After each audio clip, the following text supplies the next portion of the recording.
What's going on, everybody? Welcome back to another action-packed episode of the Sling and Proffet podcast. The holidays are over. Well, Christmas is over. We still got New Year's coming up, which is one of my favorite holidays, personally speaking. We had a lot of football action over the week that we're going to unpack tonight. A lot to talk about moving forward for this week. We still got a lot going on in the NFL picture. We're going to talk about a little college football tonight. Proffet, what the heck are you wearing on your head?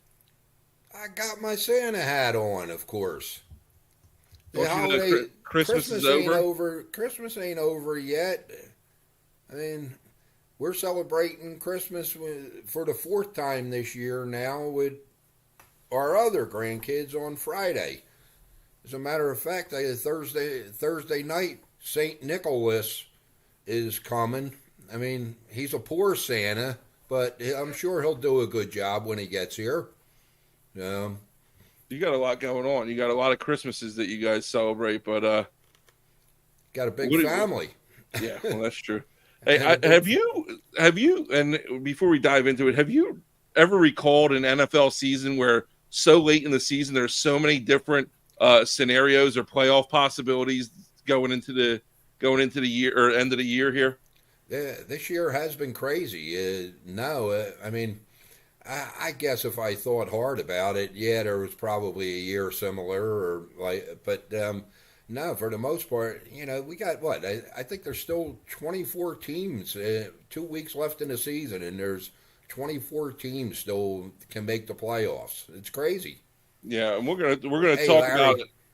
We're gonna talk about it tonight. We got a couple of things that we're going to talk about. We're going to talk about our plays of the week, the games of the week. We're going to unpack some action that happened. But one thing I want to show, that kind of took place over the holiday break was I got my picture taken. I don't know, man, if there's paparazzi out there.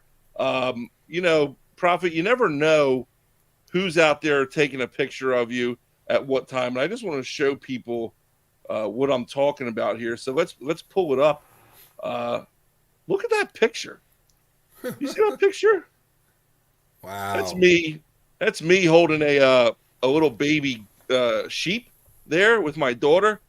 Now, I don't want to point out the cuteness of this picture, all right? I want to point out, if you see on the right side of my body there where the shoulder meets the bicep muscle, do you see how jacked I look? Holy smokes. I'll tell you what, I don't think I've looked that big since college. Well, pictures do that to you for sure, but look at the bottom line. It says, "Oh my God, Sling is jacked." Them paparazzis, man, they got them cameras that make people look good and all. Hey, look, if somebody's taking a picture of you and your kid out at a goat farm, man, something good's coming your way or our way. You never know when they're going to pop up. Sometimes they come out of the bushes. You just never know, Proffet. But I'll digress, and we're gonna jump right into it, into our what's happening segment for the week. A lot went down, and we're gonna try and cover what we can tonight, and we got a lot to talk about moving forward. Did you say you had something to talk about here? Yeah, real quick, a couple of things. I watched the show back the other day, last week's show, and I need to apologize to everybody. I mean, I wasn't feeling good, and I just wasn't myself last week. I'm still not feeling great, but I feel like I'm back to being my normal, cheery, happy-go-lucky self that I always am.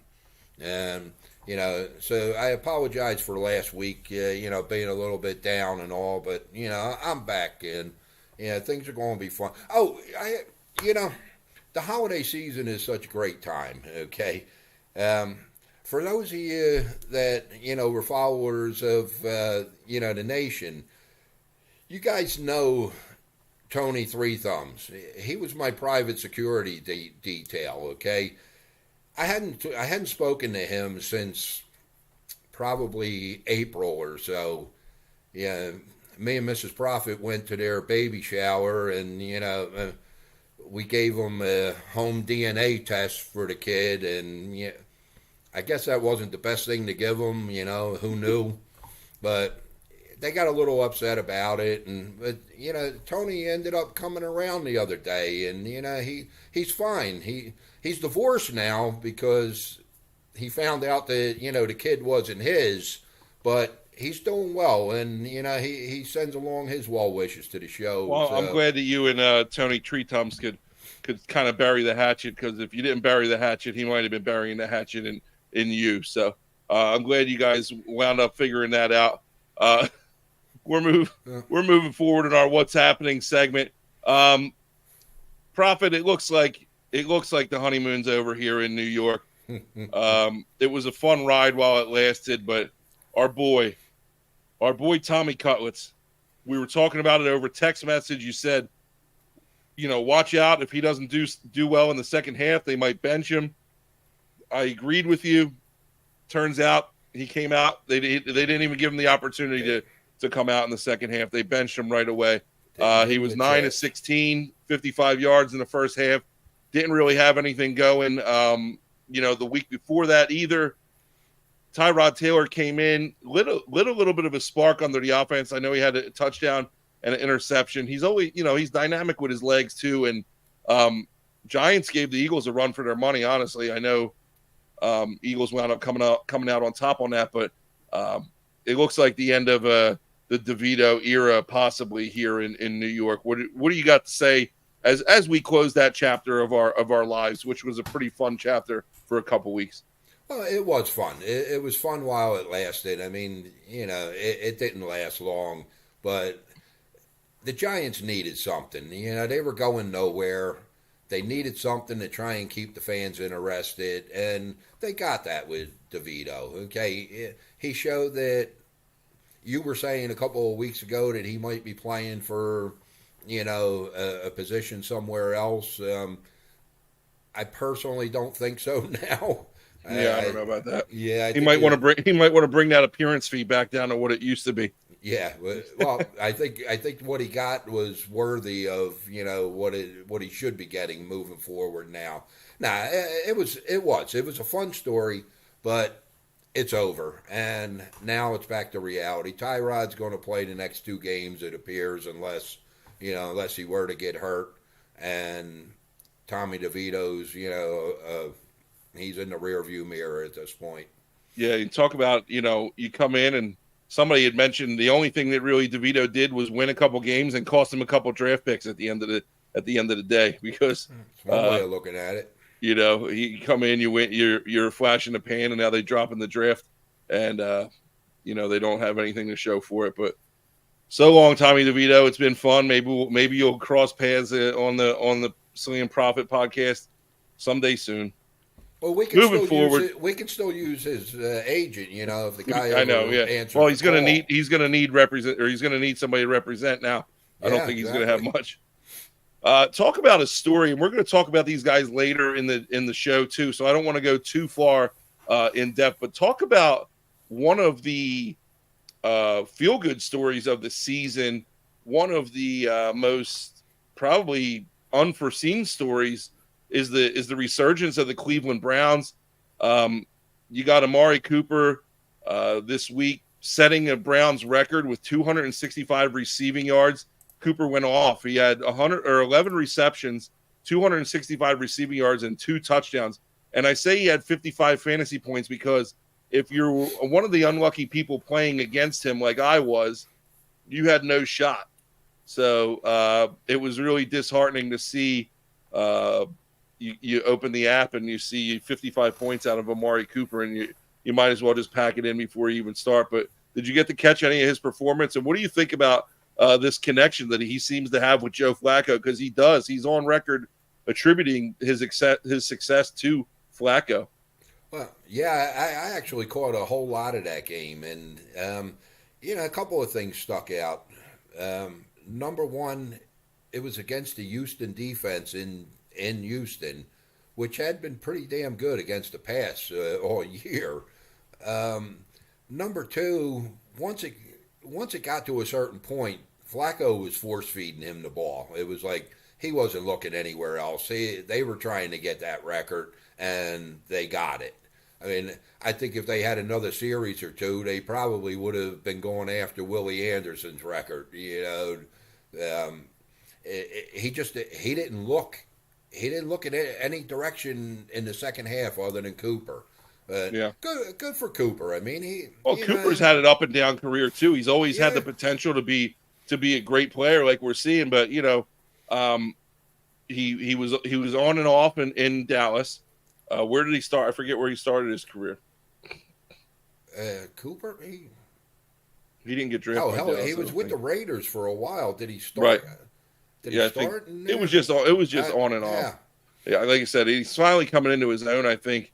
And like I saw the interview that he did, and he directly attributes it to Joe Flacco, which is interesting because Flacco's 38 years old, so it's going to be interesting to see how this plays out, moving forward.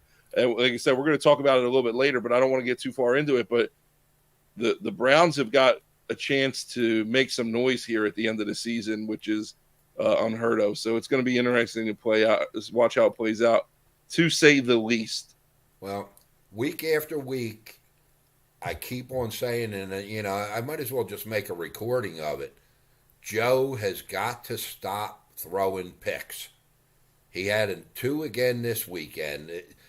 Come playoff time, man, that's going to hurt them. Yeah. He's got to take care of that ball better. But anyway, you called this one too, I think, Proffet. So I'll kind of give you the floor on this one. But Mason Rudolph shines bright in a Steelers victory. He goes 17 of 27 for 290 yards, 2 touchdowns, and no interceptions, which is probably the most crucial aspect of this situation here. He didn't turn the ball over.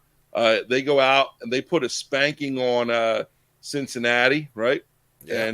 And you go ahead. You called it. You said if Rudolph plays, then the Bengals are going to be in trouble. So, well, last week when they announced that there was a possibility of him playing, I said on the show that Rudolph is the best quarterback on that team right now, and I mean you got to love the guy.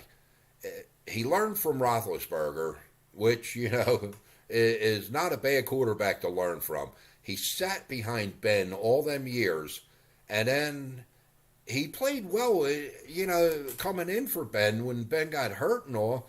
But then when Ben's getting ready to retire, man, they go out, they get Trubisky to teach Pickett, and I didn't understand that whole situation. Mason Rudolph can play ball, and he showed it this weekend. He likes to stretch the field, which none of the other 2 quarterbacks can do. And that's going to be a big thing for the Steelers moving forward. If by some chance they can get into the playoffs, man, they got some damn good receivers. Pickens, obviously, 195 yards. He's got a new outlook on things. Well, he's got a new outlook on things after being raked over the coals for not blocking on a run play a couple weeks ago. Right, and I mean, Mason Rudolph's the quarterback there, and it's crazy to say because they got a lot invested, obviously, in Kenny Pickett. Him being a big time draft pick for them last year, and he's injured now, but it'll be curious to see how that plays out moving forward. Well, again, you talk about the situation that's still kind of fluid. I don't think that the AFC North is really, in the realm for the Steelers with 2 weeks left. But well, guess what? If they go into Seattle and they win this week, okay. If he's not the quarterback come week 18 because Pickett's ready to come back, man, there's going to be all kind of hell in Pittsburgh. Them fans love him. They were singing Rudolph the Red-Nosed Reindeer out at the game on Saturday. Were they? I didn't hear that. It was crazy. They love this kid. And they started at the beginning of the game. Well, it didn't take long. I mean, 3 plays? The first play it was, I think. And he throws an 85-yard touchdown pass to Pickens. But There are going to be people jumping the ship if they win this week and he's not quarterbacking in week 18. Big news coming out right before the show. Actually, I was putting the show together, over the past couple of days, and had to add this in there. But Russell Wilson officially benched in Denver. Prophet, I broke the news to you about an hour ago. You didn't even know. I don't know. You don't get a chance to watch too much television during the day or whatever it is. But yeah, Sean Payton went on record. He's healthy. Jarrett Stidham's going to be our quarterback moving forward. Everything that I gather is they're going to try everything they possibly can to move on from Russell in the offseason, and you can't outright release somebody who's injured. So they want to try and protect him these last couple weeks, make sure he doesn't get hurt. That way they have all their options available to them come the offseason. And it looks like the Russell Wilson era is all but over in Denver, although it's going to come at a very, very expensive cost. I've seen numbers of the cap hits in the anywhere between $35 and $43 million if they get rid of him for next year. So it's going to be tough. It's going to be tough to do to get rid of him. It's going to be tough to trade him because nobody's going to want to eat that salary, even though he did come back and he played decent. Well. Yeah, he played decent this year. Better than he played, a lot better than he played last year for sure. But moving forward, again, for the last 2 weeks of the season, Sean Payton comes out today saying that Jarrett Stidham will be the starting quarterback for the final 2 weeks of the regular season. What are your thoughts on this? I know you didn't have a whole lot of time to dive into it, but what do you think about it off the quick here? No, after the show, I'm going to have to call my sources out in Denver and find out why they didn't make me aware of this. I feel dressed down here now that this is something we're talking about, and I had no clue. Like you said, you made me aware of it right before the show, and we talked about this situation last week. Something was going on with Peyton and Wilson. Something happened the prior week. They had a big blowout on the sidelines.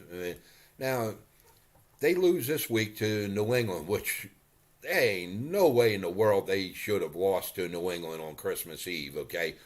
But Sean Payton has to look in the mirror, too, man. He's got to look at himself. He's a big reason that they lost that game, which, I'll touch on a little bit later, deeper. But, I think it's like you said, they're benching him so that he doesn't get hurt, so that they can do something with him. Yeah, they would have to pay him a big time payout injury settlement if they were to release him while he was injured.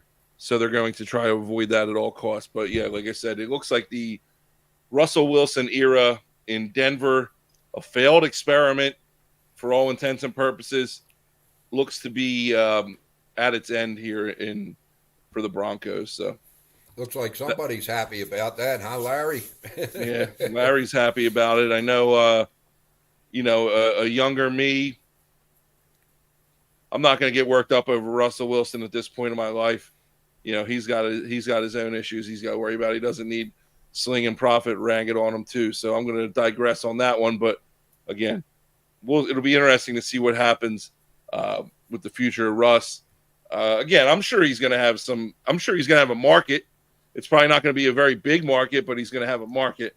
Well, I don't know. I don't know that it's going to be a great market at all. With right now, Russell Wilson can't draw flies at a flea market, man.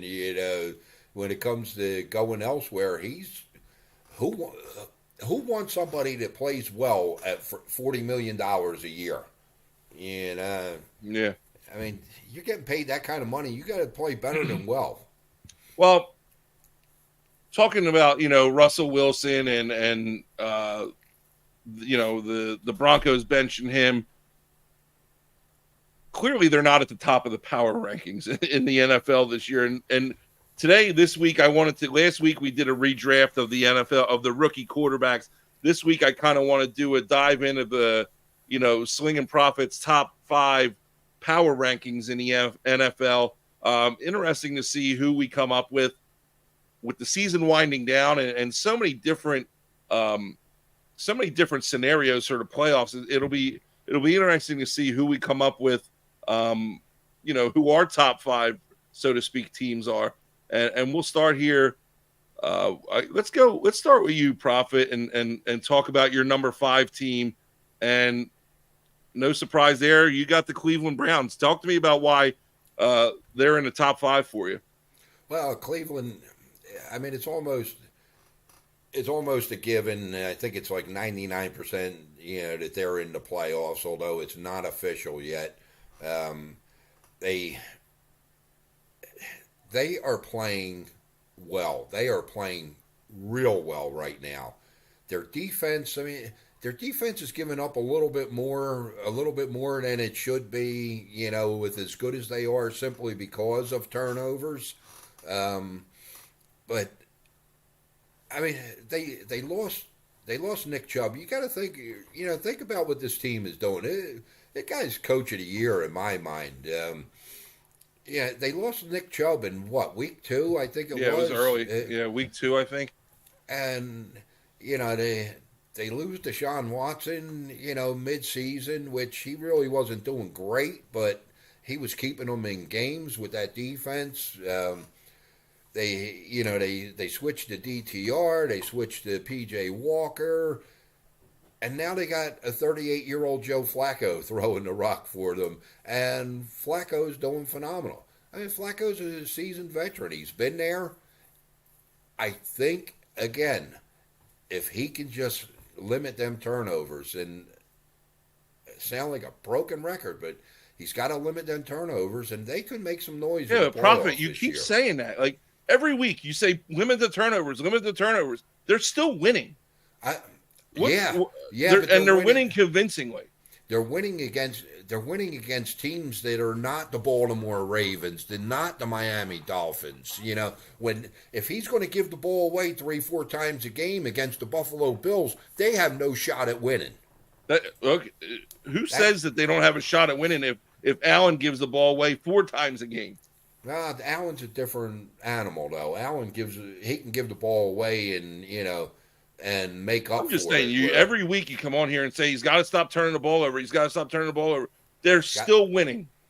That they are. He's throwing for more yards than he has ever have per game in this 5-6 game stretch, and he's throwing for TDs, and they're winning. No, they're doing what they got to do in spite of his turnovers. That's for sure. I'm agreeing with you. Yeah, I don't think you are though. Like you keep bashing on Flacco about his turnovers. They haven't come back to haunt him yet. Okay. We'll see though.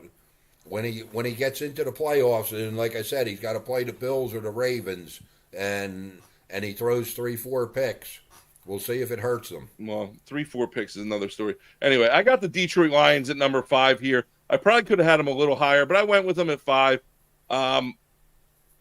This is a team that Dan Campbell's done an absolutely amazing job with.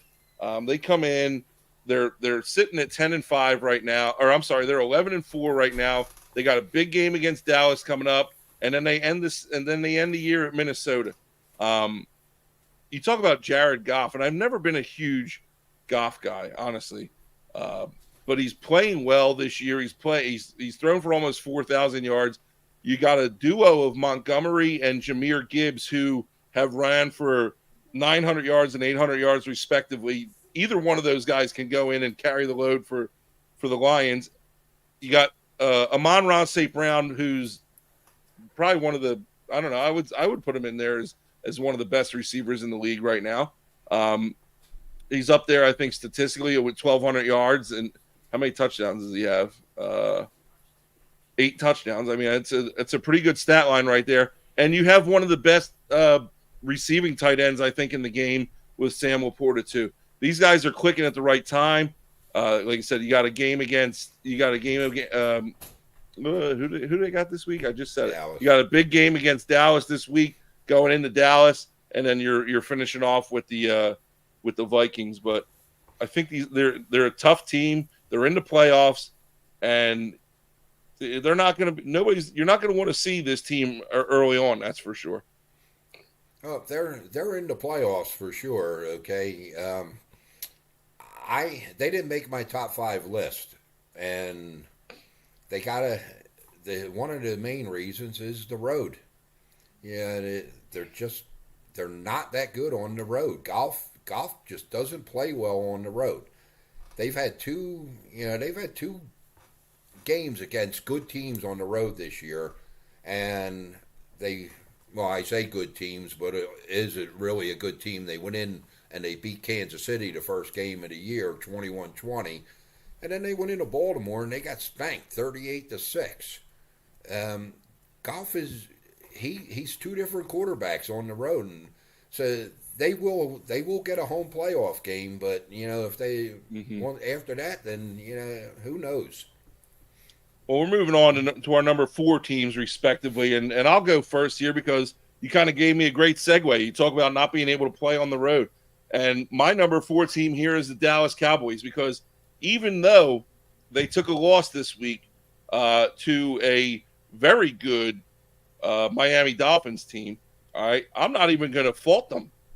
Look, they went into Buffalo and they took their lump 2 weeks ago. I'm not going to fault them for the game this week because they played well, and the Dolphins are going to show up on my list later in this segment. So I'm not, you lose a game 22-20. That's a game that could have gone either way. You got Dak, who's one of the, if not the top passing quarterback this year, he's top 2 in yards and touchdowns, if I'm not mistaken. I just think they're dynamic offensively. Defensively, they scare me a little bit in the secondary, which they're not supposed to. But I think the past few weeks they've kind of shown that they're a little bit more susceptible than people think.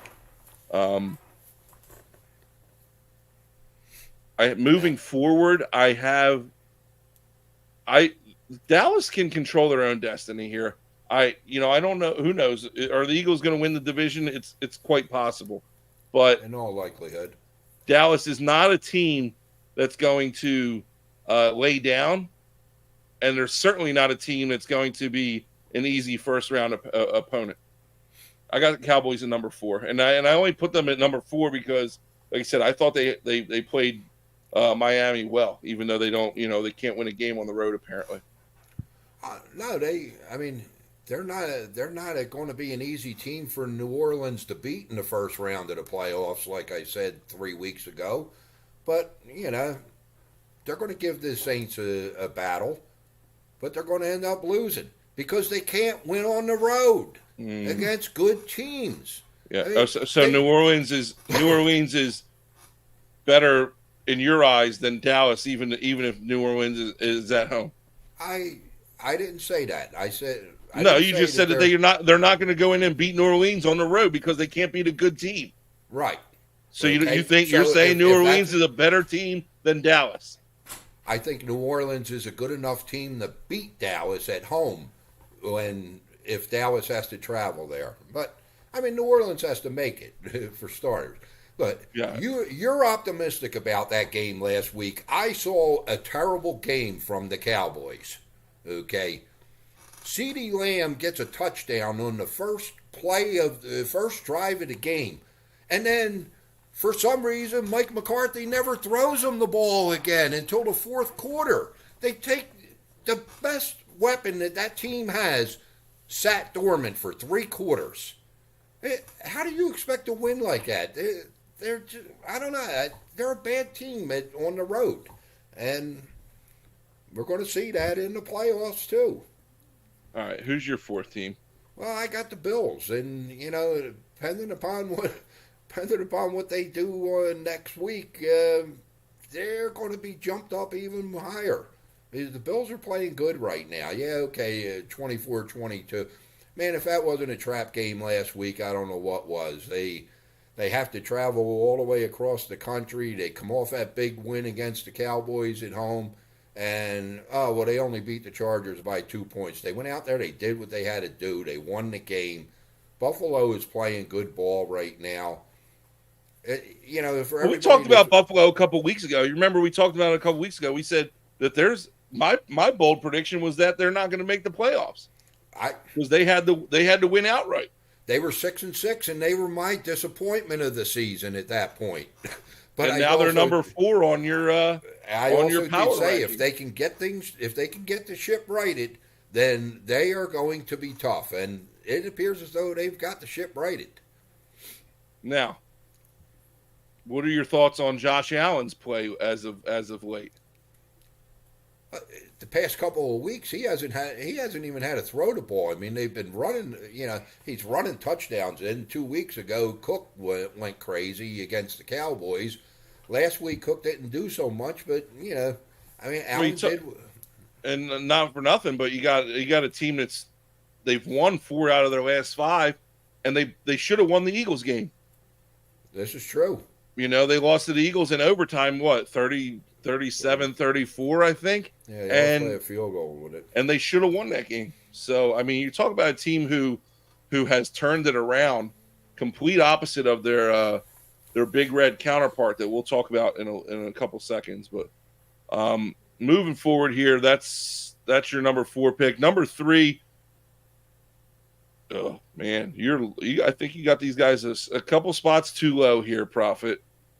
One game doesn't make or break you, but why don't you go ahead and talk about your number 3 pick here? Well, a couple spots too low. There's only 2 spots higher that they could have been, and the one spot you can't put them in, considering the Ravens just beat them up pretty good in San Francisco. Now, could they still be number 2? Yes, okay. But if you notice, as we continue on, San Fran's my only team from the NFC that is in the. Hold on. I got to cut you off here because we're an interactive show and we're always interacting with our guests. And Larry just puts this in and says, in this new offensive era, a couple picks per game is almost acceptable. And Larry, you're damn right. I could have said it better myself. And I think the point I was trying to get to was that you throw an interception or two, it's almost a non-issue. The way the NFL is these days. So well, okay, but we got to be consistent. Okay, if we're gonna beat the hell out of Josh Allen for throwing interceptions, then we got to beat the hell out of Joe Flacco for throwing interceptions too. It's like it doesn't work for one guy and not the other. Yeah, all right. Keep going about your. But San Fran, I mean, unless something crazy happens, the rest of the way out, they're going to be the number 1 seed in the NFC, and I really do not see anybody going into San Fran and beating them. So you had the Cowboys. I don't know what else you got up there. San Fran's my only NFC team because right now San Fran is the only team playing worth a damn in the NFC. Ooh, that's a bold statement because it's true. I mean, you don't. Okay, talk about your NFC East. They're not in my top 5 here, but talk about the Eagles. You don't think the Eagles play the Niners tough in the playoffs if it came to it?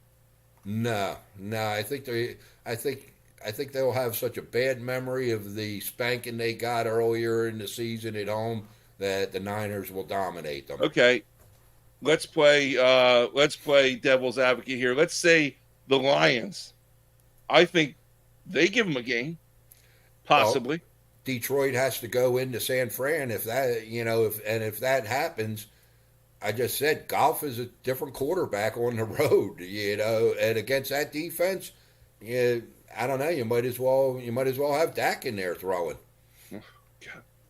Anyway, you're just full of friggin' sound clips tonight. I think no, you're full of damn sound clips because I don't know what happened to you, but you're really turning the corner here with throwing out some just weird accusations here, Proffet, and weird assumptions. Mark this show down, okay, and we'll talk about it in a couple of weeks. You got one. We're talking about NFL power rankings. And you got one team in here from the NFC. The Super Bowl. There's one from each conference, right? Right, and San Fran will be representing the NFC. Okay, I got the Dolphins at number 3. Like I said, they beat the Cowboys last week, 22-20. You never know. I don't know, man. You take a What's loss up, a couple Greg? weeks. What? You take a loss a couple weeks ago to the to the Titans, who were poor. I just feel like I never know who's going to show up for the Dolphins, but I trust McDaniel, man. I trust him as an offensive wizard. If Tyreek Hill plays, they're a completely different team than if Tyreek Hill doesn't play, and I think they Healthy. showed that. I think they showed that this week. Even though I think Tyreek this week was more of a decoy, like Greg says he. Dallas is ass, not impressive. Well, good Greg, point, we're a Greg. family show. We try not to curse here, okay? No, well, They're but not he's ass. spot on. He ain't spot on. I got him at number 4 on my power rankings, and I don't miss. We know that. You're killing me. Number 2. Whoa, same logos. I'll go first. I got the Niners my number 2 pick, although they're not my only NFC team in this power ranking. Listen, they had a bad game the other night. Purdy had a bad game, but I don't think it was entirely his fault. They went up against a buzzsaw that is the Baltimore Ravens, and there's not a whole lot that they could have done. All right, the game plan is let Brock manage the game. Okay, it should be anyway. Let Brock manage the game. Don't ask him to go win it, and get the ball to friggin' Deebo Samuel as much as possible. That's what they need to be focusing on. You know, Brock had 4 turnovers or 4 picks the other night. 2 to 3 of those picks bounced off a receiver's hands. So I'm going to give him a little bit of a pass there. All right, 2 to 3 of those picks could, and Proffet, you're sitting there. I don't know if you're giving me a look or if you're shaking your head or something, but it's the whole reason why for the longest time in our fantasy league, we didn't count negative points for interceptions thrown by quarterbacks because sometimes it's just not their fault. And Sometimes there was a few times this game that, you know, Purdy threw those picks and it wasn't his fault. I still think that the Niners are hands down the strongest team in the NFC. I don't disagree with you, Proffet, that there's a good possibility. Well, I have to disagree with you because Proffet said that the Niners are going to be representing the NFC in the Super Bowl. I, unlike you, do believe that they can be beat in the playoffs. We'll see how that progresses. Talk to me about your number 2 pick. All right. Well, first, Larry, I'm trying to bring your comment up, but I don't know how to do that crap. So, but Yeah, you don't know how to hook up a microphone either, too. But I'll talk to you after the show about that. Okay. He agrees. Larry agrees with me. Okay. Larry says, "I agree with you, Proffet. If snap Purdy back. snaps back, they'll be in the Super Bowl." And my number 2 pick is number 2 right now. Okay. After this week, that could change. They could be number 1 or they could be number 4 or 5. Okay. They got a tough game this week against Baltimore. They have to go into Baltimore, where they did last year and went in and beat them. Okay. But Miami is a good team. And like we discussed, when Tyreek Hill is in the game, they can score points on anybody. I think what could hurt this team is if they have to travel in the wintertime, going into Baltimore in snow possibly, going into Buffalo in snow possibly, that could end up hurting them in the long run. But right now the Finns are my number 2 team, behind only one. And behind only one for me as well, and that is the Baltimore Ravens, straight out of Baltimore. These guys, obviously, they put a little beat down on those 49ers on what was it? I don't even know. I'm on break. I'm a teacher. I got the week off. Like, what is today? Wednesday? When did they play? Monday night or Sunday night? They played Monday night. Oh, I don't love that. It's coming up. But, yeah, the Ravens laid the smackdown on them.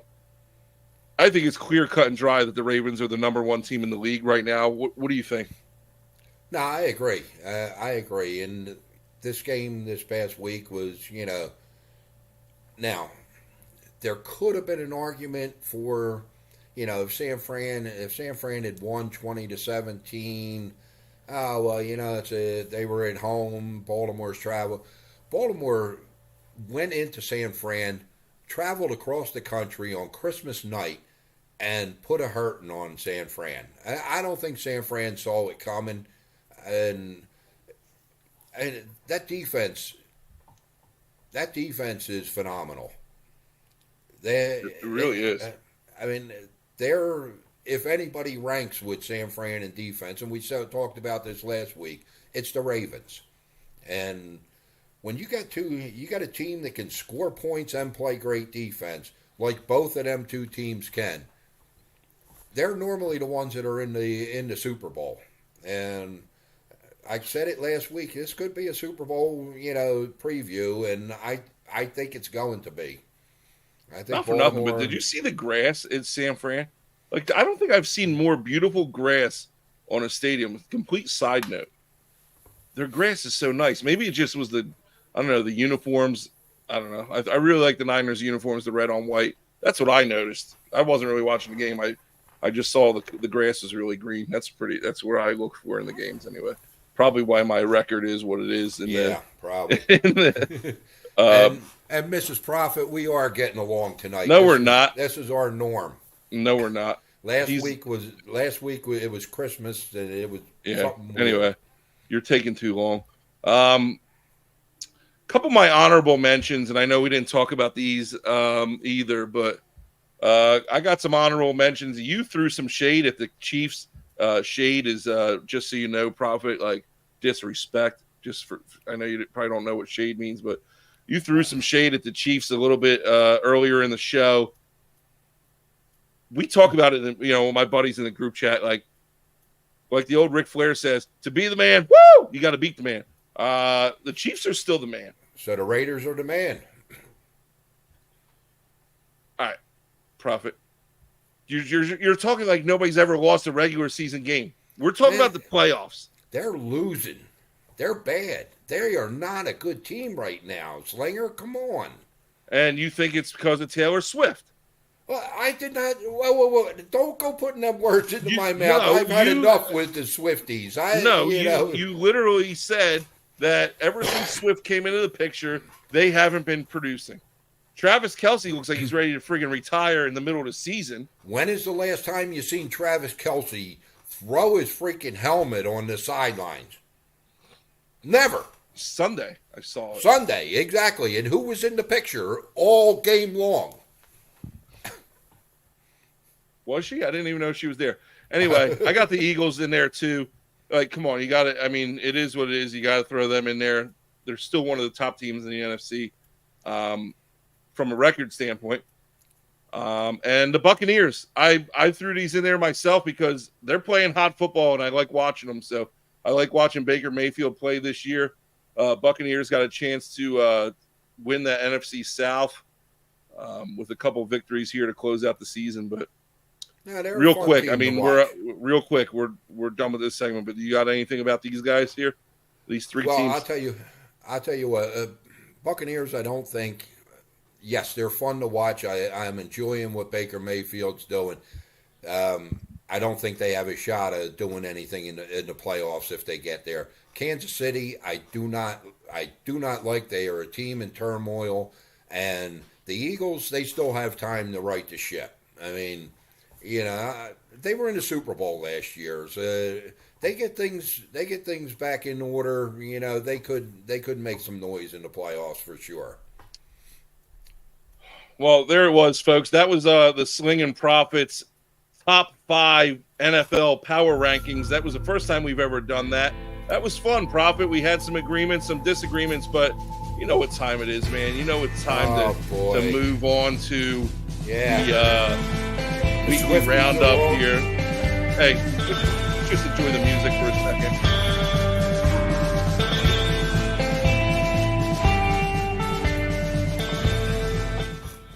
And Proffet, I don't know if you know this, but in television and production, all right, we have deadlines, okay? We've got We can't be overrun here.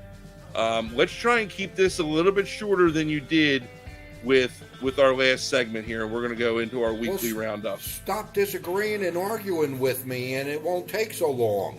Okay, and then our little viewership is going to go from 8,700 to 87, maybe. Do you see the comments? The damn Swifties are already starting. Look, Texas Swifties are working on another letter to the prophet. Thanks, Larry. Sarah. Listen, Larry. I'm trying to tell him that that's not a group that I want to pick a battle with. Okay, I'll go to fight with the Eagles fans. I'll fight with the Giants fans. I'll fight with the Niners fans. I am not fighting with the damn Swifties because the show will be over before it started. Me either. We're moving forward. The weekly roundup. Chiefs. Talk about. Oh what? God, I forgot this came up first. God dang it. Talk about the devil here. The Chiefs. They look lost out there, Prophet. They lost their 4th out of their last 6 games. They got beat by a resurging Raiders team who's playing well under Antonio Pierce. You got to give it to him. This guy has to be getting a look at the full-time coaching job, correct? Yeah, for sure. I mean, the Raiders are playing well under him. I mean, he's got them playing inspired football. The Chiefs are, I just said it, the Chiefs are in total disarray right now, and I don't know that they can right that ship. I don't know that Andy can get... Andy didn't even let Kelsey go back in the game. He took the helmet away from the guy trying to give it to him. He let him go back in the game. He let him go back in. He gave him a nudge. He told that equipment manager, he said, you give me that damn helmet before you just go running and giving it to him because I'm going to give him a piece of my mind first. And that's what Andy said. He says, I'm not just going to let you throw a fit on the sideline and show me up and then go right back in the game. Right. You're going to know that I'm the damn coach of this team. All right. And I'm looking at these stats right here. And it's the first time I really dissected it, but holy smokes. The Raiders won this game with Aiden O'Connell going 9-21 for 62 yards. He did what he had to do. I mean, we've already spent too much time on this game. Yeah. Bills narrowly escape L.A. with a 2-point win. We talked about this one a little bit earlier. We talked about the Bills playing good football. You said earlier that you didn't see this game as a warning sign. You see this game as simply a team going across the country and getting it done, doing what they need to do. You really feel that way? Because I'm looking at Josh Allen's numbers here, and they played a quarterback, Easton Stick, who played he played at North Dakota State, and you know the last quarterback of relevance to come out of North Dakota State, Carson, and you know how good he was. He had some good games. Yeah. Okay. So they should. I think they should have steamrolled this team personally, but you don't see any issues with this. Nah, I don't. Like I said, they coming off that big Dallas win the week before, man, they come out flat, and hey, let's face it, the Chargers played well that night. Buffalo didn't play as good as they could have, and it was a gift. You know, the Chargers were getting 12 points, I think, in that game. My gosh, it was crazy. Yeah. Mayfield money again. The Bucks control their own destiny. Baker Mayfield, I don't know what. Listen, as much as we could talk about Baker Mayfield, he goes for 26-35 for 283 and 2 touchdowns. What the hell is going on with the Jaguars, Prophet? The Jaguars have fallen off the absolute face of the earth. Trevor Lawrence is in and out. I've never really been a Trevor Lawrence guy. I'm gonna be honest with you. I've never been high on the Lawrence train in the NFL. I never feel like that those quarterbacks who are 6'5", 6'6", 6'7", and above pan out very well in the NFL. And I don't know, it's just my gut feeling, but yeah, the Buccaneers laid the smackdown on the Jaguars. What do you got to say about the Bucs or the Jaguars? What I got to say about the Bucs, okay, is they come out and they played a game. They played a real good game. What I got to say about the Jaguars is I really don't know, you know, who's controlling this concussion protocol, okay? But C.J. Stroud has been out for 2 weeks now. Trevor Lawrence gets a concussion last week, and he's back in on Sunday.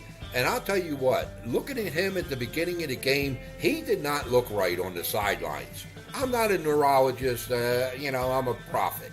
But he did not look like he was okay to be out on that field. And what ends up happening? After he started playing, he looked terrible. And then he gets hurt again. He's done for this year, I'm thinking. Man, I said a good joke, Prophet, and I didn't realize I was on mute, but you said you might not be a neurologist, but you're a proctologist, a real pain in the ass, you know what I'm saying? Wow. Yeah, wow. Anyway, we're moving on. I can't believe I was on mute for that. Damn, it's because I had a cough. Anyway, next game, ageless Joe Flacco, 368 yards and 2 touchdowns, and the Browns win. Oh, but 3 touchdowns, but let's worry about the fact that he threw 2 picks. It was 36-22, Prophet. 36-22. Where was this game ever in doubt because of those 2 interceptions?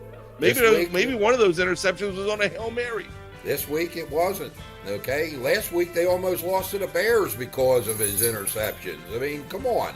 418 total yards. You're a quarterback. I'm not a quarterback anymore. I was too. And if I was out there throwing, I'd be throwing picks too, because that's all I ever threw. Yeah, well, I'm a slinger. I'm not bringing that up. Anyhow, great. I mean, it was great. Great for Cleveland. Yeah. And, keep an eye on the screen, Prophet. We're on to the next slide, all right? Purdy awful. Brock Purdy throws 4 picks in the loss to the Ravens. We've already talked about it. I gave you my 2 cents about it. The more concerning aspect might be that the fact that Purdy went out with another stinger again, his second in 2 weeks. You talk about concussion protocol and who the hell handles concussions, but who the hell handles stingers? Because Purdy seems to get an awful lot of them. And you know what? I've had enough stingers in my day to know, get the hell back in there. All right? So the one interesting take from that was when the sideline reporter came on, they say that Purdy's been cleared to return to play, and he was still on the sideline. So the decision was made to keep him out with 5 minutes left in the game. And why not? I mean, they knew the game was in hand for Baltimore. I mean, come on, you're not going to risk getting the guy hurt and screw the rest of your season up.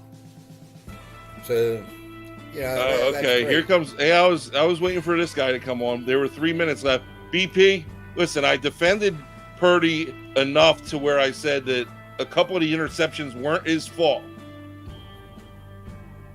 3 line. Yeah, you know what? Let's just Prophet. We're going to sit here, put our hands behind our head, and we're going to let the comments go. And they also had 3 linemen go out. Let's invite all the Eagles fans in here too. Where's all the Eagles fans? It's your time to complain. Right in the comment section. We'll just keep reading the comments off, because where's the accountability? Where's the accountability? Because if your team plays like that in the Super Bowl, it ain't happening. It ain't happening for you, BP. Love you. We're going to have you on here soon because it's getting to be that time. It ain't happening if you guys meet later in the year. I think that wraps up our weekly roundup segment. What a heated segment. Why would you let your franchise quarterback go back in the game? No, you're right. I probably wouldn't. Right. But, man, he did not. He looked a little bit more irrelevant than he did like an MVP candidate on Monday night. That's all I'm saying. All right? That's all I'm saying. Take a breath after that one. Holy smokes, man. No kidding. That was the weekly roundup. Prophet. It's good that we're taking a little reprieve here. It's fantasy football championship week. Unfortunately, I took an L last week. I won't be playing in the championship in my other league. I didn't even make the playoffs in your league. It's a very painful feeling, but there's a lot of people out there that are playing for championships, and they do have questions, and they do tune into the show to see what you have to say. But before we do that, I want to talk a little bit about what fantasy football means to you, Prophet. And you asked me to bring something up here, and I'm going to show you what we play for in our league, and it's probably one of the nicest looking trophies that I think I've seen it for fantasy football anyway. There it is right there. That's fantasy football royalty, also known as the Thomas F. Daly Memorial Cup. And Proffet, talk a little bit about this this trophy and what it means to you, and what fantasy football means, and let's hear some of your picks for the week.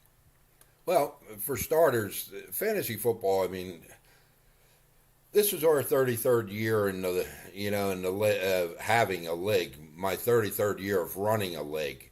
I started a league when fantasy football wasn't even thought of. Yeah, hell, 33 years ago. We're talking 1990. A lot of people weren't even born. Okay, but our league has gone. Some years we've had 8 players. Some years we've had 16 players. It's changed. It's not your unique. I mean, it's not your everyday PPR league. We have a unique scoring system. We have unique rules. You draft 10 players, you play 10 players. So you can't have guys sitting on your bench making choices. You have to choose every week what your best options are. And it just so happens that I'm playing for the head cup this weekend. The money part of it's nice, but having that trophy in Tennessee for next year is what I'm going after. Yeah, this trophy came to me from this picture came to me from Uncle Proffet. I don't know how else to address him, but Proffet's brother, because that's where the trophy currently resides. But who are you playing this week? Rich? The pay setters. Yeah, Rich. Yeah. I see. All right. Well, good luck to you, Proffet, and good luck in your. Well, I guess since you're playing for the championship, we can't really expect too many juicy details on your picks here, huh? Well, guess what? I put my money where my mouth is. I picked Trevor Lawrence up last week and played him.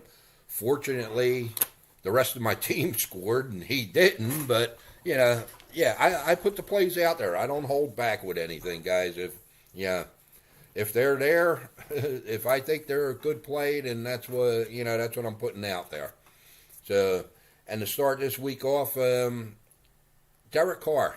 Okay, that's my quarterback this week. He had a terrible game against the Bucs in Week 4. They lost 26-9. I see a big turnaround here. He's playing well. That was Week 4. He didn't really know the team, the system.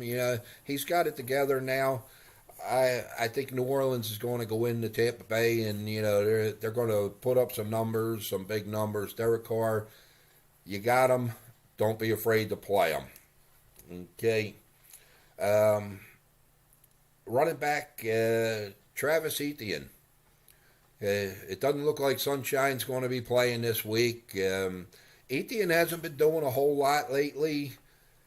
Don't let that scare you. I mean, in order for them to win this week, he's going to have to run the ball 20 times, and I think he's going to end up having a big game too. You got Travis Etienne. You put him in your lineup. Also known as Travis Etienne, but yeah. The what? No, go ahead. Yeah. Okay, my last player, the wide receiver, is Rashee Rice. Okay, he's going up against 28th ranked pass defense, and right now he's the only mainstay in that offense. I mean, I said it, I touched on it earlier. They're in such disarray. Rice has been consistent through all of this, and I see Rice having a big game against the Bengals this week, and we'll see if Kansas City can right the ship, but if not, it doesn't matter. Rice is going to have a big game. You got him on your team, you get him in your lineup. Get him in your lineup, and there you heard it, folks. And I don't know if it's any coincidence that it was an abbreviated fantasy football plays by Proffet, because he only gave one from each position. Now, Proffet, you're in the championship. You're not really fooling me. I'm almost unfoolable. Okay, I'm almost unfoolable.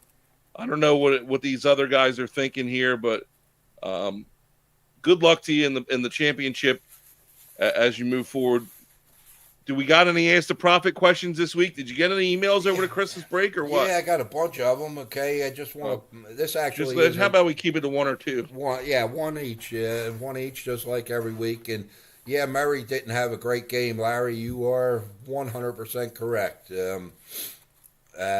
This email comes from Colts fan for life. He says, "Thanks a lot, Prophet, for your Trevor Lawrence pick. It killed me rooting for a Jaguar, and it hurt me even more only scoring 53 points in a championship game. I'm sorry. My response, okay, is I'm sorry, Colt, for your dismal performance in the championship game. But considering Sunshine scored 13 points in most fantasy leagues last week, I'd be more embarrassed with the fact that the rest of your team in the championship game only scored 40 points.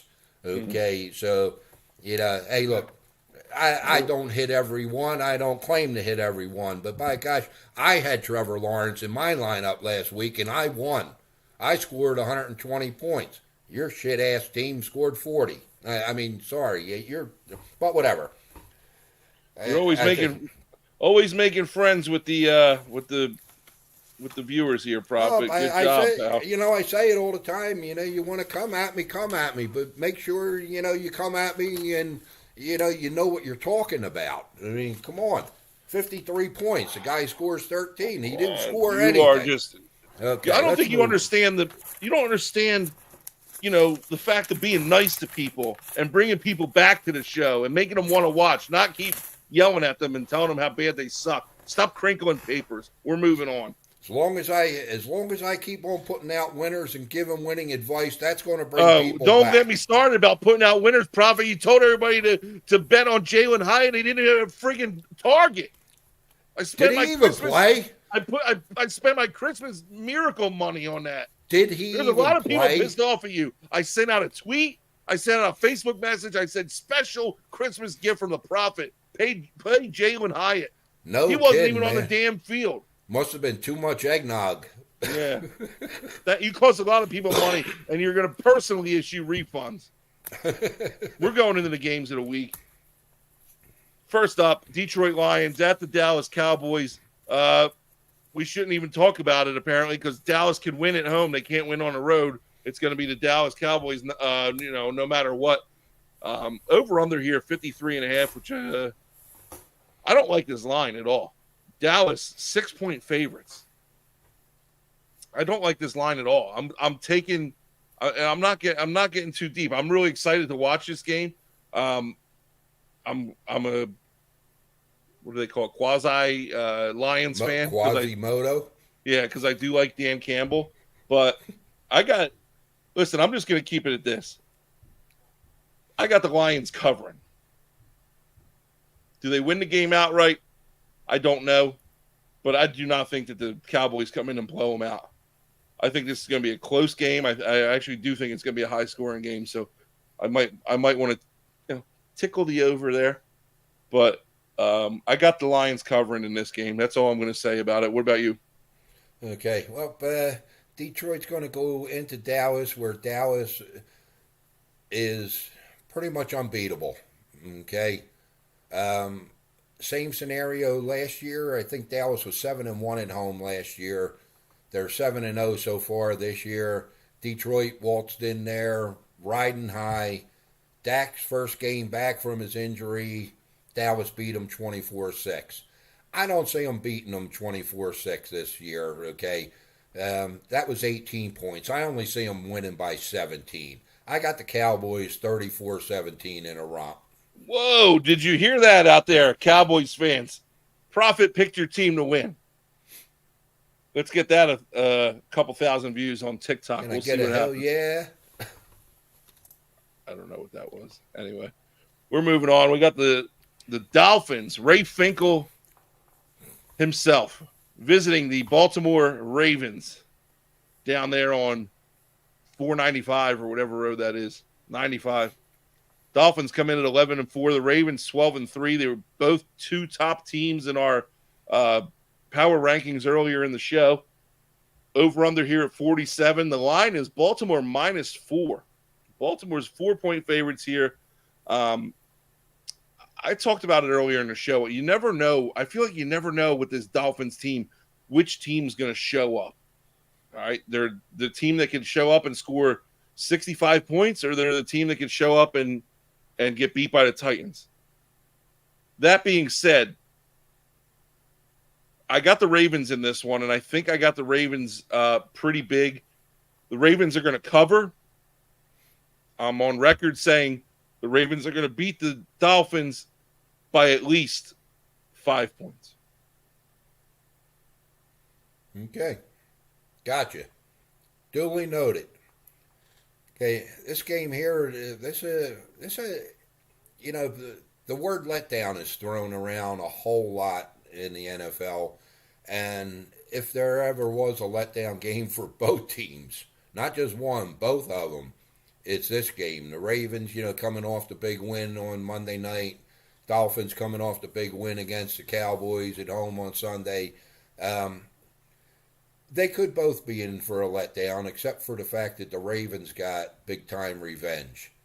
The Ravens lost to the Dolphins at home last year after leading 35-14 going into the fourth quarter. I don't see it happening this year. I got the Ravens 27-21. So you also have the Ravens covering. Yes. I don't really like agreeing this much. Jackson plays well, but the Ravens play a great team game. You're right, and I'm still not, Larry. I'm still not sold on Lamar Jackson himself. But I don't want to go down that road because I don't want to get canceled. Because you know, if you say anything bad about Lamar Jackson, you don't know what the hell you're talking about, apparently. But we'll talk about that at another time. Moving on, Saints at the Buccaneers. Saints come in 7-8. Buccaneers playing hot football, 8-7. Over under 42.5, which is a little bit low. Tampa Bay -3. I don't think there's any stopping my Buccaneers right now. And the way Baker's playing old school Oklahoma Sooner football, and he's getting after it, and he's playing with swag. He's playing with confidence. He's playing with attitude, and quite frankly, he's got a chip on his shoulder because this is about how long has he been in the league now? 6, 7, 8 years now? 8 years of however long it's been of built up, proving everybody wrong, showing that he can get it done and he can be the guy, and he's getting the opportunity in Tampa Bay. Tampa Bay wins this one pretty big, I'd say. I'm going to go 28 to, let's say, 17. I got the Buccaneers winning this one. Well, I agree with everything you just said, Slinger, except for the final score. And yeah, Tampa Bay's coming in riding a 4-game win streak, although the best team that they beat in that 4-game win streak was last week against the Jags. And are they really a good team? I don't think so. New Orleans has a little bit better pass defense, and I think that's going to be the key. I got New Orleans coming in and tying the division up 31-27. Wow. Okay. So, I mean, that the NFC South could go, 3 different ways right now? Yep. Same with the AFC South. So you got the Saints, the Falcons, and the Buccaneers all in the same mix there. And it's completely interchangeable. I don't know, man. I've never been high on the Saints, and I've been high on the Saints when they were good. I don't particularly think they're that good right now. So we'll see. See what the Saints can do. I got the Bucs beating them though. So moving on, we got a couple big games. Monday night, New Year's Day night, college football playoff. First game of the night. I think it kicks off at 4:45 or 5 o'clock. We got those Crimson Tide of Alabama taking on those Wolverines of Michigan. Alabama comes in at 12-1. Michigan comes in with a 13-0 record. Over under set at 44.5, which seems low for a college game, don't you think, Proffet? Not with these two teams. Well, maybe Michigan, but Michigan comes in as a 1.5 point favorite. Larry says, please, Michigan. I say, please, Alabama, because I want to see the Tide win. But again, listen, if there's one thing you guys have learned from me on this show, it's I don't make stupid bets. I bet with my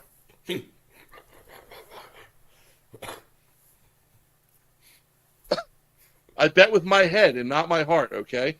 And my heart is telling me to bet Alabama. My head's telling me to bet Michigan. I'm going Michigan in a close game, but I think Michigan covers, and Michigan's going to punch their ticket to the national championship game. Prophet, what do you think? Well, unfortunately, I have to disagree with you. Okay, and until the Big Ten does something in these playoffs, man, it's impossible to bet with them. I think the last Big Ten team to win in the playoffs was Ohio State 4 years ago, and then they got beat by Bama in the championship game. I look back and I remember Michigan coming in, the team to beat last year, and TCU put up a 51 on them, and then went and got a 65 put on them against Georgia. I'm going Bama, and I think it's going to be a close game too. But I actually think maybe 27-24. All right. I got Michigan. Prophet's got Bama. On to the next one. We got Texas versus Washington. I think Washington could be the biggest fraud of all four teams in the playoffs here. I don't think they're that good. Texas coming in with a 12-1 record. Washington coming in with a perfect 13-0 record. Over/under set at 63.5, which is a little bit more normal for a college game, I think. Texas coming in as 4-point favorites. I'll keep this short and sweet. Texas is going to win this game by 17 points or more. I don't think that Washington's a good football. I mean, they're good, don't get me wrong, but it's a different level, man. It's a different playing field here, and I think Texas is going to come in and roll them. What do you got? Well, you know what? I would really love to see Washington win this game, but the Pac-12, just like I just talked about, the Big Ten, they haven't had as many teams in the playoffs as the Big Ten has, but when they get in there, man, they just don't perform well. They're outclassed by these better conferences, and I see, as much as I want Washington to win this game, I see Texas winning 31-24. 31-24. Texas over those Washington Huskies. You heard it here first. And that'll wrap it up for our games of the week, Prophet. We got a lot.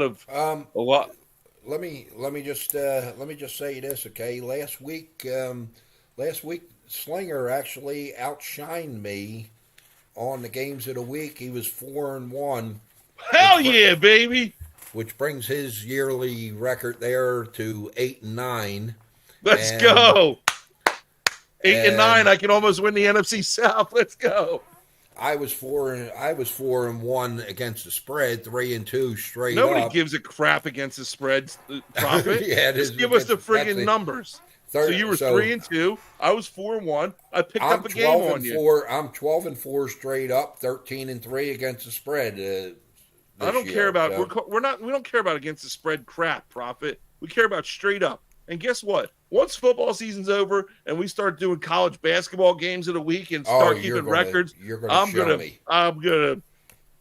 pick you apart, pal, like yesterday's lunch, brother. You know what I'm saying? Anyway, because nobody picks college basketball like I do, brother. No, you're right. You are right, and everybody's happy about that. Yeah, because you know what I do in college basketball? The only thing I do is I make money. Let's go, baby.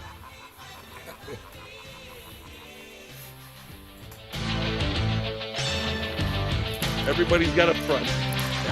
It'll take us to our next segment, which everybody tunes in for. Sling and Proffet plays of the week, because who doesn't love money, money, money, money, money, money, money, money, money, money, money. Money. Yes, sir. Yes, sir. That is our plays of the week segment. Prophet, not a great week for me, but I kind of made up for it at the end here. I'm going to go through mine pretty quick here. I don't want to spend a lot of time on it. I really want to talk about yours. I lost my Green Bay over Carolina. I had Green Bay over -5. I think they only won by 2. My college basketball picks haven't been hitting really strong, but I'm confident that I'm bouncing back here this week. And where I won, Detroit 2.5, Derrick Henry anytime, Amari Cooper and Brees Hall. I won $210. Great job by me, Profit. What? What do you won? What? I won $10 to win $210. I hit it. You hit nothing. What Profit? What are you? I mean, you cost me money again. I got the ticket. The ticket is right there. That's proof of the ticket. No. No, I hit it. I hit it. No. Every week I've been saying one of these weeks you're going to hit, so I've been playing your plays, and I've been losing money every week. And I lost again this week. You didn't win anything. It's in the screen. I promise. I hit it. Listen, hey, you know what, Prophet? You know what? Shut your mouth, all right? It's my damn show. And if I want to put in my own personal plays for winnings so that way I don't go broke on my own show so I can keep this thing running, then I'm going to do it, all right? I'm sorry that I had to do it, but I put in a personal win. I'm tired of losing all the time. Well, why didn't you tell me that before the show? Then I would have let it ride. Yeah, right. Get out of here. You won nothing. Yes, I did. I'm plus 210. Leave me alone. Anyway, my gosh. I have my. So you got to cheat to win. It's your show, so you got to cheat to win. If you ain't cheating, you ain't trying, Prophet. Come on, did you learn that? I got a handful of tights on this plays of the week segment here. Win if you can, lose if you must, but always cheat. Exactly. Anyway, coming to your phase, your number one play of the week, Denver at -6 over New England. Man, you lost a lot of money on that one. That didn't hit. No, that didn't hit. And that earlier in the show, I said something about Sean Payton. Okay, and again, a loss is a loss, but 23-all with 50 seconds left in the game, and they kick off, and New England was satisfied going into overtime. They run the ball, get a 6-yard gain, and Peyton calls timeout. They run the ball again, get a first down, and Peyton calls another timeout. And Belichick said, well, screw this. Let's try and win this game. And they did. I don't know what Peyton was thinking there. I really don't. But, yeah, that was... Larry says that, did you see the $5 bet to win $485? I saw it, Larry. It was actually a guy from New Jersey, apparently. 14-leg parlay. Yeah, 14-leg touchdown parlay. He hit it with Christian McCaffrey at the end of the night there. No kidding. Wow. 14 legs. It was like plus 100,000 to 1 or whatever. Bet $5, won $485,000. So that's the way to do it. Yep. That's why I take the big risks. You know, if you want the big rewards, you got to take big risks. That's what I learned from Summer Catch and Freddie Prinze Jr. So Jessica Biel. And the other two were easy winners. We got Chicago -4 over Arizona. That cleared. That wasn't close, and the over in Cincinnati over. The over in the Pittsburgh game, although it only went over by like 7 or 8 points, it was over in the first drive of the second half. So you were able to take a nap and get ready for Saturday night's game. So look at this. I mean, I don't know if we've ever had this. I won the same amount as you this week, Prophet. We both come in $210 winners. All right, granted, you end with a little bit more, in the bankroll than I do. But hey, a win's a win's a win's a win. Better to cash them than trash them is what I always say. Does that computer have a calculator on it that you're looking at? Because you sure as hell can't add in your head. Why? What am I missing? Wins and losses. Well, they're all relative. We're moving on to our picks for this week. My first pick, I got Texas -4 over Washington, 60 to win 115. I told you, Texas is going to roll these guys, and I don't think it's going to be particularly close. I always got to throw in my college basketball pick. This is for Thursday night. So tomorrow night, you're sitting home, you're on Christmas break, you're on winter break, whatever you're on. You want to get a little action in, get a little college basketball, get a little 2-team parlay in here. Go Portland State plus 2.5. All right. Take that with Oregon minus 2.5. Put yourself a 50 spot to win 182. Thank me later. Late Christmas gift. Unlike what Proffet tried to give to us the other week or the other day, mine's actually going to cash. All right. And then my last pick of the week, I got the Browns, and it's a high spread, but I got the Browns minus 7.5 over the Jets. Jets are done. Salah's already been confirmed coming back next year, the head coach for the Jets. He's got no worries to have to try and win this game. They're done. Browns are going to come out. They're going to lay the smack it down on the Jets, and they're going to probably beat them by 10 or more. So put 55 down and win 105. Proffet, let's talk about your first pick. Go ahead. Yeah, let me just preface all these picks by saying I do not like this card at all this week. I mean, I spent hours this afternoon trying to come up with winners, and I mean, I think I got them, but this is a bad card this week. At any rate, that being said, I'm taking the over in the Clemson-Kentucky game. Clemson lost 6 starters on defense to the portal, the draft prep, and Kentucky's running back, Ray Davies, originally of the Kinks. He is declared for the draft, but he is playing in this game, and this guy's a stud at running back. So I see a high-scoring game here, maybe up in the 60s. Over 44.5 looks pretty easy, but we'll see. Okay, my second game, I'm going over in the Baltimore-Miami game. I don't think it's going to score. They're going to score as many as they did last year, which was 80 points.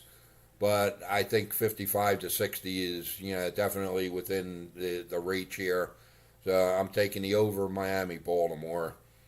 And then, see, this is how bad the week is.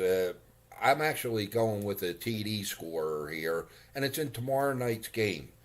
And it's the Cleveland defense. I'm putting 50 on this at a plus 5 to 1 to win 250 here, okay? I can't see Cleveland not scoring defensively in this game. Trevor Siemian, he is terrible. The rush that they're going to put on him, they're going to force a pick six, or they're going to recover a fumble that he drops and run it in. I really do like this pick. Plus, I got Cleveland's defense in fantasy, so I'm hoping for that to happen also. But yeah, take an anytime touchdown for the Cleveland defense. Plus that's 5 a big time payoff. 50 to win 300 there. Hey, if you're listening, ride his coattails. Like you said, he's not always right, but right more than not. So, good luck to you, Proffet. Hopefully, you hit one of these times. I'm tired of being the only winner here. I'm hoping you hit too, because I got to recoup some of my money that I've been losing from. Well, I didn't tell you to ride my coattails. Maybe you're like Marty Mush and you can stay away from my friggin' plays, and that's why I haven't been hitting. Okay, we'll see. All right. Hey guys, just a little footnote. The college games, the bowl games so far are 7-4 on line movements of more than 3 points, taking the team that the line moved against, which is unheard of. And in the past, the line starts at 3 and goes up to 7. You want to take the -7, but that's not the case this year. The opposite has been hitting, considerably well this bowl season. So I got a quick ask the Proffet here, okay? And quick, please, Proffet. Yeah, this email comes from Tampa Bay Rough Riders, and he asked, "What's your take on the Tampa Bay New Orleans game this week?" Okay, we did discuss this in the games of the week. I mean, I personally do like New Orleans, but I'm more high on the over. Okay, I like the over a lot in that game. The over falls under the 420 angle. Okay, whichever, you keep on banging my ears about the 420 is a system that I myself have found and I play. Okay, I'm not like other people who put my systems out there, for sale, and they sell it, and then Vegas gets wind of it, and they make adjustments to the lines. So I'm not going to say actually what the system is, but it is a part of the system. So I'll give you the pics off of it. All you got to do is email me, and you'll get them for nothing. And then a special shout out to OSU Buck for the gracious gift. He sent me a $100 online gift card for giving them that what was it, India pick over South Africa a couple of weeks ago. Did that cover? Yeah, by 96 crickets. I don't know what it meant, but India destroyed them, and he must have made a lot of money because he sent me a little gift. And thanks, OSU Buck. There you go. And that's all I got. That's good because we're running out of time, and towards the end of the show, there's always something, and there was a lot that irked me tonight, and mostly with the Prophet, but there's a lot that irked me tonight, and we got to go into the. I don't love that. I don't love that. The I don't love that segment. And Prophet, you got something that you don't love that you want to go first? Yeah, you know what? I'll go first, okay? And I don't want to get sentimental here, okay? But I'm going to, okay? I don't love the holidays, okay? And I don't love them for a different reason than what you might be thinking, okay? I absolutely love this time of year, okay? What I don't love about it is that I see so many people that actually become better people this time of the year, whether it be because it's Christmas or for whatever reasons, but yet they're assholes for the rest of the year, okay? And it doesn't have to be that way, okay? It doesn't matter whether you're black or white, fat or skinny, tall, thin. You can be passionate about what you're passionate about without being an idiot, okay? And I got kids and grandkids. I mean, I'm probably not long for the earth to say it, but if something doesn't change, people don't start becoming nicer like they are around the Christmas time.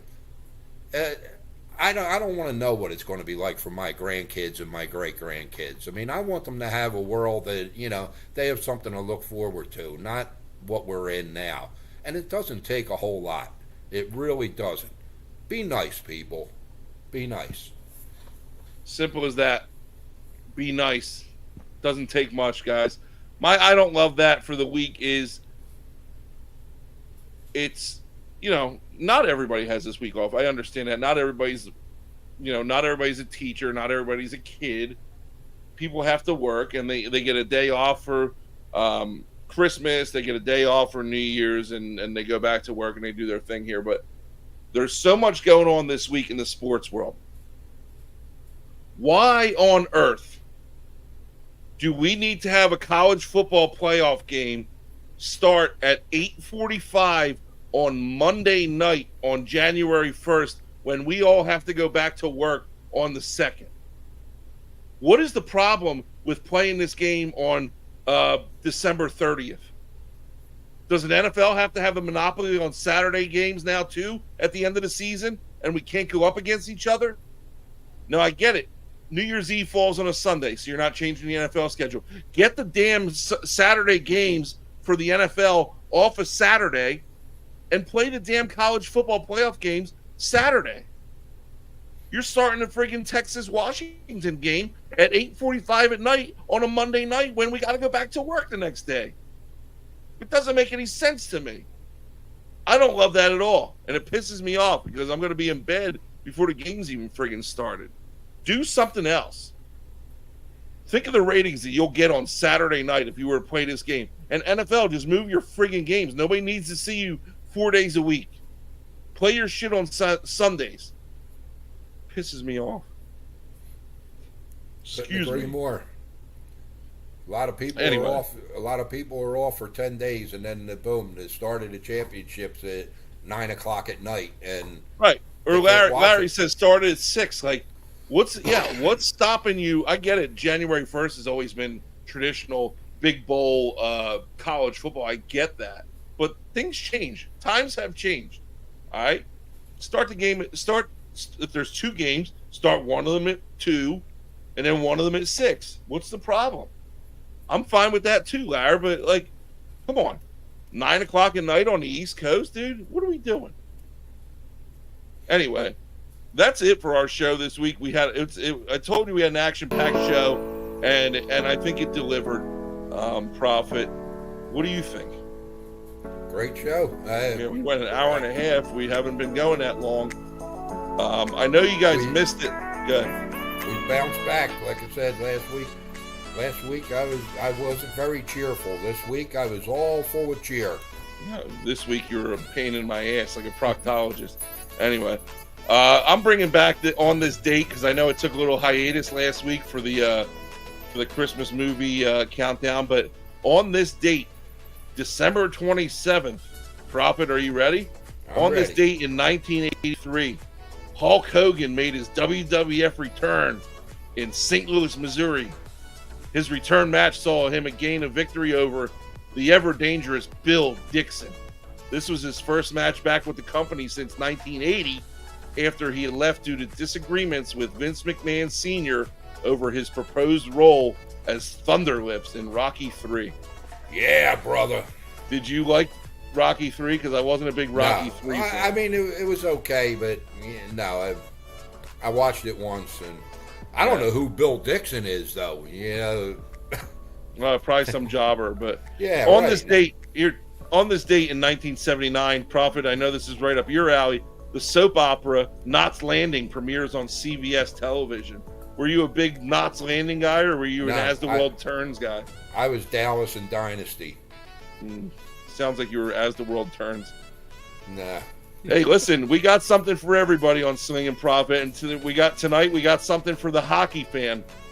On this date in 1999, the legend Joe Sakic records his 1,000th career point and assist against the St. Louis Blues. Prophet, there was a time when you were a pretty big hockey fan. It hasn't been a while. It hasn't been in a while. No, it hasn't been. Not since they made the Gretzky rule. Yeah. I don't know what that is. I'll admit, when the last strike happened, maybe it was 2 strikes ago in hockey, I lost interest. I used to love hockey, but I lost interest right around probably 2002, 2003, and I never really got back into it. So, but I do remember Joe Sakic. He was a legend. That was when he was with the Colorado Avalanche, if I'm not mistaken. Yeah, I'm pretty sure you're right. And then lastly, on this date in 1975, Rod Stewart, my man, and Mrs. Prophet's man, the Faces split became official. I didn't know Rod Stewart was in a group before he was Rod Stewart. Rod Stewart had severed all connections with the group known as the Faces to work as a solo artist. And here's where it gets interesting. Ronnie Wood was on a permanent loan to the Stones. Ronnie Lane went on to form Slim Chance, and drummer Kenny Jones joined The Who. So there's a lot of moving parts from Rod Stewart's old band that went on and did great things in their own right. So, hey, you never know what you're going to learn here. We're just not 2 good-looking guys talking about sports. We talk about history. We talk about things that bother you. We talk about life, and we talk about betting. And next week, we're going to come back and do it again. We are 2 Have a very great week. educated people. Happy New Year, everybody. We'll be back doing the same thing next week. Take it easy. Happy New Year, everyone. Thank you for joining us.